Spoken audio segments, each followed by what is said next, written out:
Adirondack Club community, it's Colin. Today we're going to go over a two-part series of 6 things that you need to have in your strength training program. The first one should be no surprise. That is a warm-up.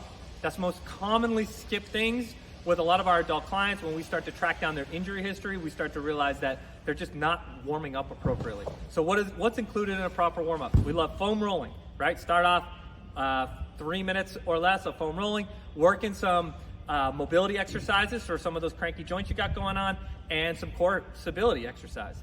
Then then we can work into some dynamic warm-ups or ladder drills, because we all need to move athletically. You don't need to do anything crazy, but get up, move around in space. So that's a solid warm-up right there, and that should take you anywhere from 5 to 8 minutes. Then we're gonna wanna include single leg training exercises, okay? We don't just live in here. We are walking, we are skipping, we're running, we're doing all sorts of sport stuff and recreational stuff. We've got to be able to move, and a lot of that happens on single leg. The good thing about training single leg, you're going to get 2 things. You're going to get much stronger, and then we hear it a ton, I'm losing my balance. Well, single leg training is a great way to get better at balancing. And then the last component that we're going to talk about today is multi-joint exercises. The days of doing isolated joint training are definitely have passed by.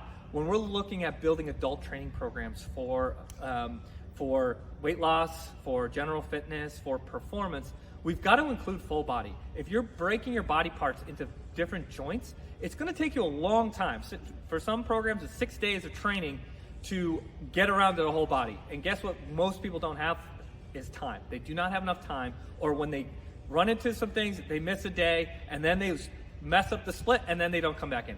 If you're short on time, or even if you have a lot of time, full body is where it's at. We're teaching our body to move all the joints, burning more calories, putting more stimulus into the system, getting stronger, getting more coordinated, and protecting ourselves against life. So those are the big 3.